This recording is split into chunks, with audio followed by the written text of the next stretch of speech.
Assalamu alaikum and welcome to the Islamic Pulse Talk Show. We are continuing our discussion on the socio-political significance of the holy month of Ramadan.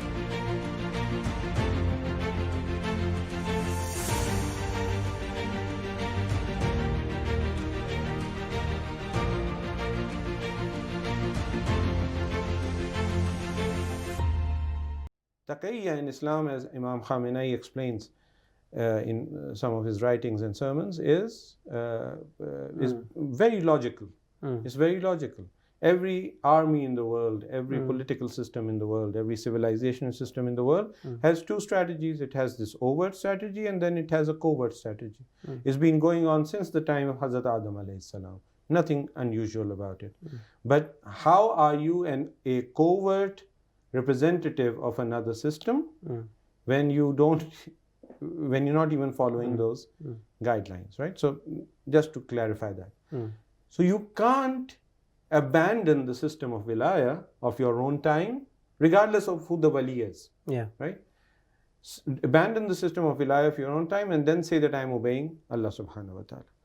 When you're not effectively obeying Allah subhanahu wa ta'ala, and by default not obeying the wilayat of your time, your free will that has been emancipated from those sins will not develop into a free will that is able to emancipate others. To bring that change that we're talking about. Right. Because this next step, this graduation into becoming someone who not only fixes themselves but fixes others and creates this, becomes a Sayyid Nasrullah in their own right, becomes a Shaheed Sinwar in their own right, becomes Imam Musa Sadr in their own rights. It's a simple question, right? Well, really, we should ask ourselves. These great personalities like Sheikh Zakzaki in Nigeria, right? They haven't come from another planet. What did they do which was different from what I am doing in my community, right? Fundamentally, I mean, I'm going to let you answer, but my, I guess, immediate response is this idea that these people were able to protect themselves from sins, refrain from sins, and on the other hand, that they were being obedient, and all of this within the system of wilaya, under the wilaya, and this is what made them so strong, I mean, whether it's Sayyid Hassan Nasrullah, and even when we go to these spiritual wayfaring masters, you ask them, what do I need to do? Is there a special incantation that I need to do in the holy month of Ramadan? Is there, a certain amount of verses that I have to recite in the holy month of Ramadan? Where they say, no, stay away from these sins, from these things that are haram, that are prohibited, and do the things that are wajib, and do things that are halal. And these things are what, bring you close and give you that spiritual power and give you that change. Absolutely. Sayyid, I don't know, in a few minutes, if you want to... I'll just close up. Try to close up the whole, this socio-political implications of the holy month of Ramadan. Before you continue, I think we have learned really how blessed this holy month of Ramadan is, and the various different points that we have been talking about, you've been talking about really, due to the blessings of this holy month of Ramadan, and the idea that every one of us can change in this holy month. We can obey the Almighty Allah, and it is these small baby steps that we take in obeying the Almighty Allah that brings us closer. And Absolutely. Please. Absolutely. So in every instance of obedience, be it salat, be it saum, be it any other form of obedience, when it is linked to the hierarchy, when you have this, when your mind is focused towards the hierarchy, when you bring Imam Al-Hujjah in your mind, the deputy of, and the entire hierarchy in your mind, right? And you're doing these ibadat, each instance and each second of these ibadat reinforce the idea that you accept the wilaya and the authority of Allah, and nobody except Allah. As this idea is reinforced and cemented within your soul, you by default become a revolutionary. You see, because the entire game is about authority, right? What is revolution? Why are you a revolutionary? Why are you considered a rebel by other people, because you say that I'm not going to accept your authority. The fake authority. The fake authority of the falsehood. Taghut, right? Of any walija, as the word is used in the ziyarat, right? So the entire purpose of obedience, of ibadat, is to cement your connection to the wilaya of Allah subhanahu wa ta'ala, your commitment to the authority of Allah subhanahu wa ta'ala, to the extent that your love for Allah subhanahu wa ta'ala creates this overbearing jealousy within you against anyone else claiming to have that kind of authority. And when you look at the seerah of the prophets of Allah subhanahu wa ta'ala, it's not just that they come before the Pharaoh and intellectually they're debating that no, there is one wajibul wujud and you are not that wajibul wujud and you're confused. No. They burn within themselves. How can something that is utter nothingness claim to be infinite perfection? Well, earlier on, when you were talking about these various, media or civilizations or systems or arrogant powers that are, in one way or the other, directly or indirectly, are pushing forth this, life is meaningless, you are meaningless, narrative. When you were talking about that, I mean, personally, you do feel this kind of anger. Absolutely. You feel this kind of repulsion. That you have these systems that are taking advantage of human beings, I understand the whole turn the other cheek and love everywhere and all these kind of things. But I think that a complete human being, even if it was, Prophet Isa, Jesus Christ, alayhi salam, even if he was in this kind of a situation, he would be repulsed by what these people are doing, how they're subjugating humanity. And well, this is what you were just talking about. Was that these messengers of Allah, they had this repulsion, they had this hatred. Closer you get to Allah subhanahu wa ta'ala, as I mentioned in the earlier discussion that we have, you start reflecting the characteristics of Allah subhanahu wa ta'ala. So the infallible Imam or the Prophet sallallahu alaihi wasallam, they are the perfect manifestations of Allah's characteristics, right? So the love that they have for all things existing is the kind of love, is a reflection of the love that Allah Himself has. You see, Allah is not just the maker. It is much more profound. If people dabble a bit into Islamic philosophy, they'll understand what the relationship of Allah has with His existence. So the amount of the emotional link there is beyond explanation. Now, when the mu'mineen, they get closer to the spiritual entity of the Imam, their affiliation, their sense of love for everything that exists becomes similarly strong.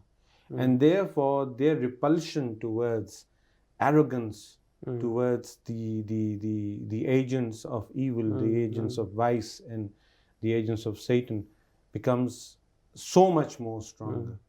Why is it that throughout Islamic history we see that the Imams could not tolerate these Taghut? But the other ulama of the Ummah, other people, they were okay. Even they in didn't cahoots with them at they times. didn't like these Taghut, but they were like, it wasn't as if it was a matter of life and death, right? But the Imams of the Ahlul Bayt, they were repulsed by this, just as the prophets of old were repulsed by Pharaoh and Nimrud and others, right? So that is the kind of linkage that obedience creates for you. So this is like two parts of a scissor. Ramadan, it gets rid of these sins, right? Gives you self-confidence that when you can give up halal things, then haram is just a matter of like applying yourself a bit more, right? Because halal is, obviously it's harder to give up something that is halal than something which is actually detrimental. So one side of the scissor, it cuts away the sins. The other side of the scissor, it provides you that linkage to Allah subhanahu wa ta'ala that connects you to the divine, connects you to infinity, connects you with that infinite power that allows your soul to develop and become so strong that it is not only able to free itself of the shackles of whatever system of Taghut that you're in right now. For example, we are in materialism, consumerism, etc., etc.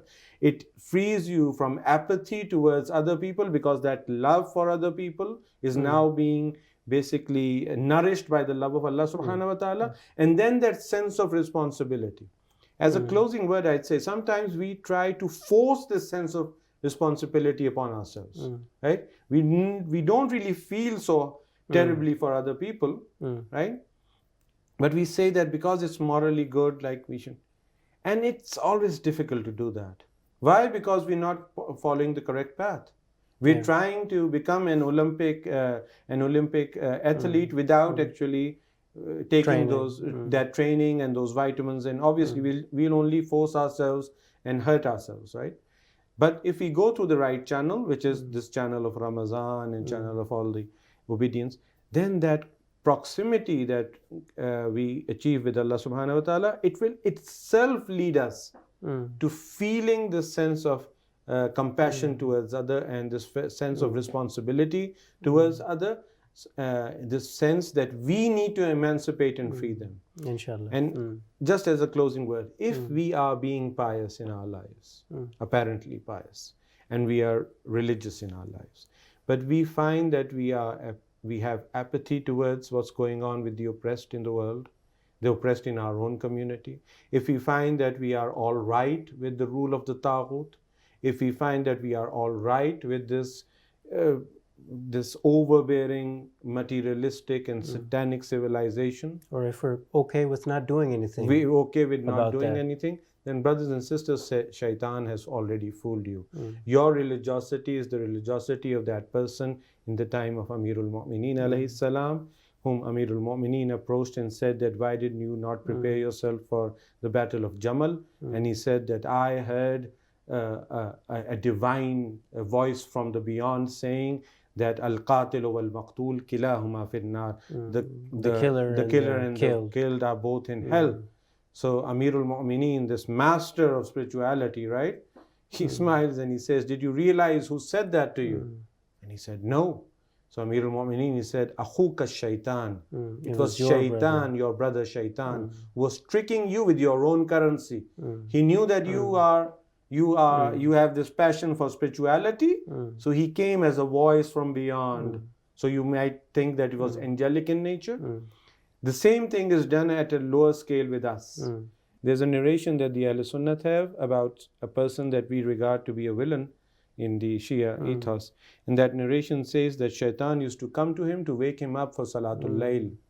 MashaAllah. And unfortunately, they present this as a virtue something for good. I don't know. So why Shaitan? But this is part of that system. You see, Shaitan allows you to be religious when it's to his benefit. When it is to his benefit, because that is not Islam. That is Satanism designed as Islam. So this idea of opposing the arrogant powers, opposing the Taghut, doing something, even if it's creating awareness against the crimes that they're committing, even if it's, there are so many things that can be done. In order to, but this passivity, being passive. And more important than actually doing something is to have that overbearing feeling within yourself that I need to do something. Right? That itself will lead you to. And it's all based upon this obedience and staying away from these sins. In fact, the litmus test of judging whether you're getting close to Allah subhanahu wa ta'ala is how you feel for the oppressed and the oppressors of your time. Jazakallah. Thank you so much, Sayyid Ghali Raza, in this holy month of Ramadan. Allah bless you, accept all your worship, all of your efforts for the cause of Allah. May Allah bless you and protect you. Inshallah, thank you so much, dear viewers, for joining us on this second part of the talk show. We were talking about some of the socio-political implications and the significance of the holy month of Ramadan. That's all from us for now. Fi amanillah, and assalamu alaikum wa rahmatullah.